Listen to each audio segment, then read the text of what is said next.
J'ai des élèves qui ont plus de 50 ans et tous, sans exception, ont la conviction qu'il est plus difficile d'apprendre une langue étrangère après cet âge, et notamment le français. Vous en pensez quoi, vous? Vous êtes d'accord ou vous pensez que tout est possible? Dans cet épisode, on va essayer de comprendre si c'est vrai et à la fin, je vous dirai ce que j'en pense, bien sûr.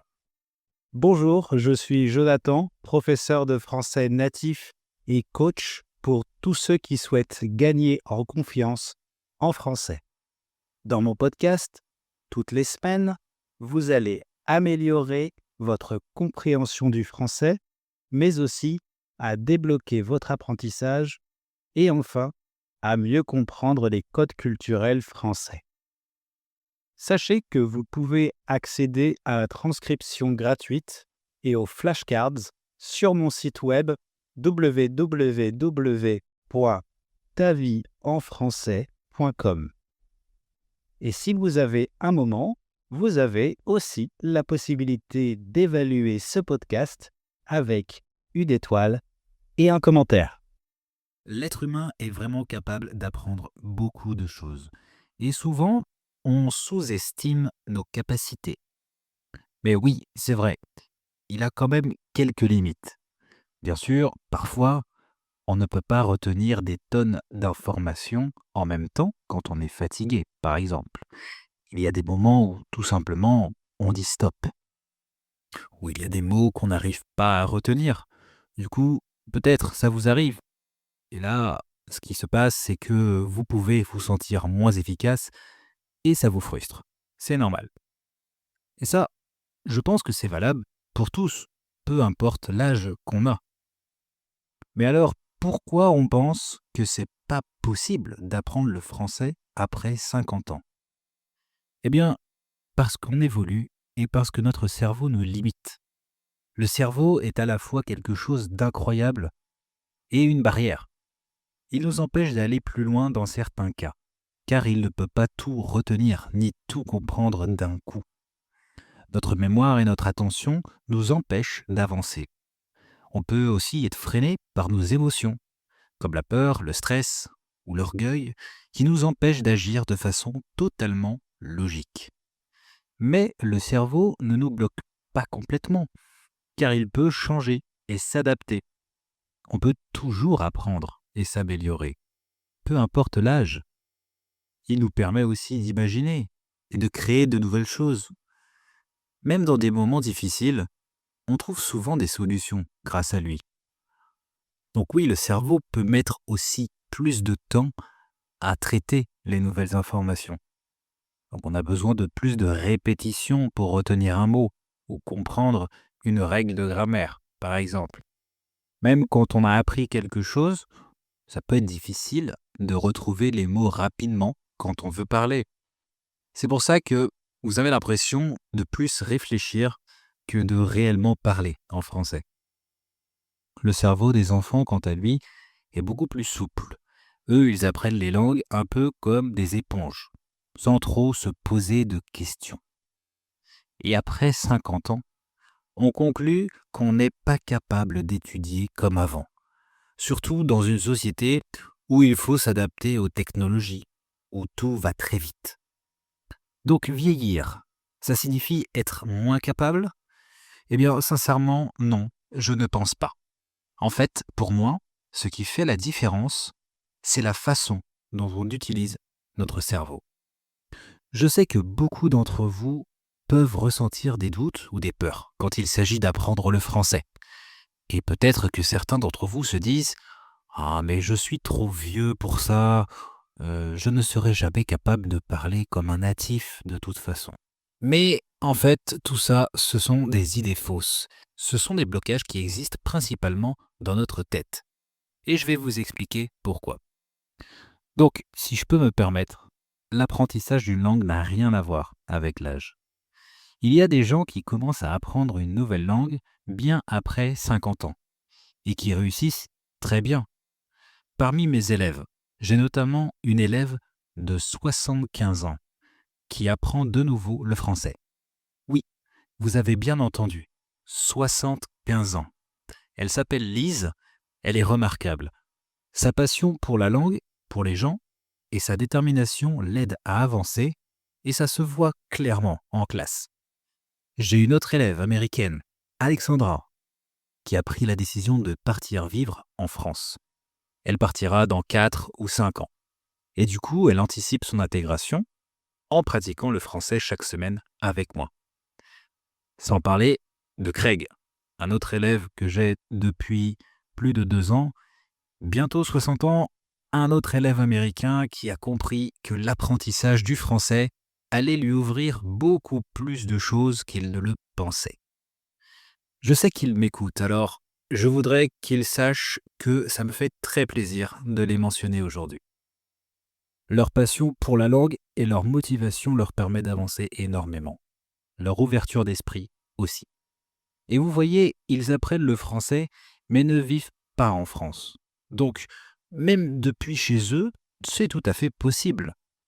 Notre cerveau, même à un âge plus avancé, reste capable de créer de nouvelles connexions et d'apprendre de nouvelles choses, et même de mémoriser des choses qu'on a apprises 50 ans auparavant.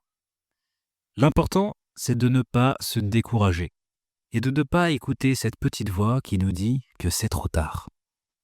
Et puis, quand on arrive à une certaine étape de sa vie, donc après 50 ans, peut-être, on sent qu'on a tout vécu.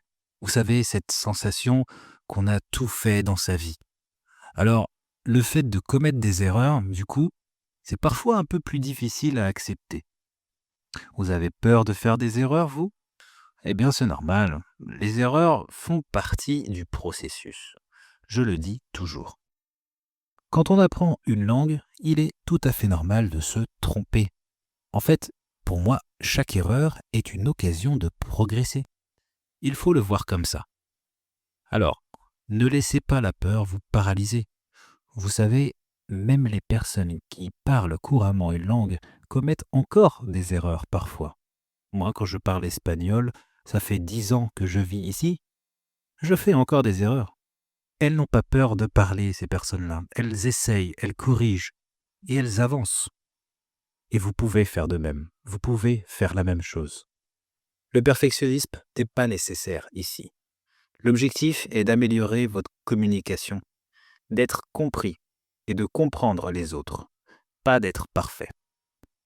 Laissez-vous le droit de faire des erreurs et de vous amuser avec l'apprentissage. Si vous riez de vos erreurs avec votre professeur, alors là, encore mieux, vous aurez fait un grand pas. Je sais que c'est pas facile de se lâcher parfois, aussi parce que la confiance en soi peut être un frein, un blocage. Peut-être que vous vous comparez à des gens plus jeunes ou à ceux qui parlent déjà très bien.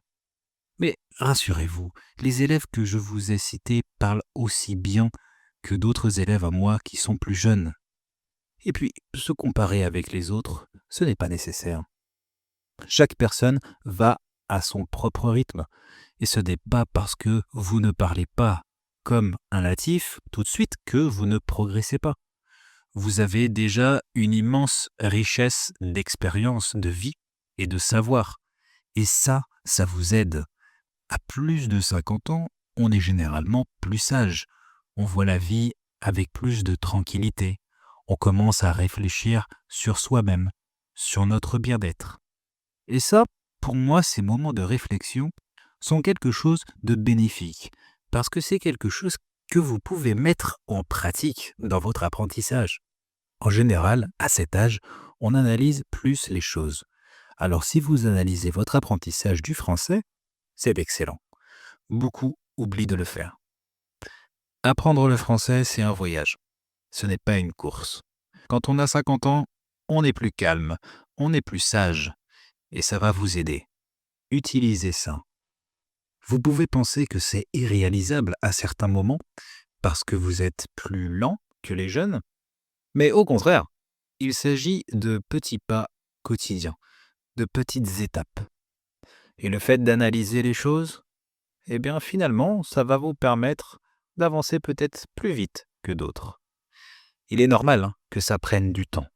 Donc, vous pouvez commencer par des petites étapes, comme apprendre une nouvelle phrase chaque jour, parler seul à voix haute ou écouter des podcasts comme vous le faites actuellement. C'est très très bien. Je sais aussi que parler une nouvelle langue peut être stressant parfois, surtout en public, avec l'idée que les autres vont vous juger. J'en ai déjà parlé dans mon épisode sur la peur du jugement. Si vous ne l'avez pas encore écouté, c'est l'épisode numéro 55. Donc, quand vous êtes en public, vous pouvez vous dire « Oh, mais quelle honte de mal parler français alors que ça se voit que j'ai 50 ans. » Mais souvent, en fait, vous vous rendrez compte que les autres ne sont pas aussi critiques que vous le pensez. C'est un peu dans la tête, ça aussi. Pour ça, il vous faut montrer de l'optimisme, être souriant et vous serez écouté par les autres. Plus vous faites ça, plus vous vous sentirez à l'aise et vous verrez que parler français deviendra quelque chose de plus naturel. Et je comprends que les moments de frustration où vous sentez que vous stagnez pendant des semaines ou des mois, je sais car je l'ai vécu quand j'ai appris l'anglais et l'espagnol, il y a des moments où vous pourriez vous dire à votre âge, c'est beaucoup plus compliqué que pour les jeunes. C'est une pensée que beaucoup de gens ont. Et encore une fois, c'est une idée reçue. Vous pouvez très bien apprendre une langue à tout âge, vraiment. Et pas seulement apprendre des mots et des phrases, mais aussi vous immerger dans une nouvelle culture, comprendre de nouvelles façons de penser, d'autres perspectives. Ça peut même enrichir votre quotidien et vous offrir de nouvelles opportunités. Donc, mes amis, n'écoutez pas ces blocages dans votre tête. Ils ne sont pas réels. Je sais, ils arrivent tous les jours, il faut juste les contrôler. Tout ce dont vous avez besoin pour réussir, c'est de la patience, de la persévérance et une bonne dose de bienveillance envers vous-même. Apprenez à votre rythme, profitez du processus et célébrez chaque progrès, même le plus petit. Vous êtes capable et l'âge n'est en aucun cas un obstacle. Au contraire, votre expérience de vie est une véritable force dans cet apprentissage. Pour moi, la clé pour bien apprendre le français, c'est d'abord avoir la bonne attitude. Il ne faut pas avoir peur de faire des erreurs, parce que justement, faire des erreurs vous fera progresser. Si vous voulez vraiment apprendre, il doit y avoir une vraie motivation. Vous devrez savoir réellement pourquoi vous êtes en train d'apprendre le français. Alors servez-vous de ça. C'est quoi? C'est pour voyager, pour votre travail, parce que ça vous fait du bien à votre cerveau, ou juste parce que vous aimez bien la langue? Il y a plein de raisons, et chacun a la sienne. Je sais, ça prend du temps, c'est normal, mais combien de temps un enfant met pour apprendre sa propre langue? 3, 4 ans? Eh oui, pour lui aussi, ça prend du temps, même si ce sont des éponges. Vous allez avoir des moments où vous allez avoir l'impression de stagner aussi, mais faut pas lâcher. Le plus important, c'est d'y aller à votre rythme et surtout de profiter de l'apprentissage. J'espère que vous croyez ce que je vous dis. Sincèrement, parfois, ça me fait de la peine de voir mes élèves se bloquer sans se rendre compte que ce sont leurs blocages internes. Je sais que chacun est possible de changer ça en positif. Il faut du temps, mais c'est possible. Je l'ai vu et je continue à le voir en classe. Alors croyez en vous. Voilà, j'espère que l'épisode vous a plu. Si vous avez aimé, n'hésitez pas à partager l'épisode. Et puis vous le savez, vous pouvez utiliser la transcription gratuite et les flashcards pour écouter tous mes épisodes. C'est possible sur ma page web www.tavieenfrançais.com.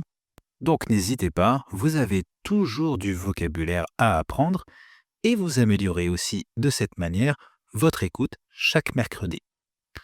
Et si vous souhaitez essayer une première classe avec moi, n'hésitez pas à me contacter. Vous pouvez vous joindre en toute confiance à mes cours de français. Je peux personnaliser les classes pour vous, car je pense que c'est la meilleure manière de vous faire progresser. Et comme vous le savez, vous avez le droit à un appel gratuit avec moi pour apprendre à me connaître. Pour ça, je vous laisse le lien dans la bio. Merci encore de m'écouter chaque mercredi. C'est un vrai plaisir pour moi. J'espère que c'est le cas pour vous aussi. Et pour terminer, n'oubliez pas, il n'est jamais trop tard pour recommencer. Il n'est jamais trop tard pour recommencer. À la semaine prochaine, les amis. Ciao.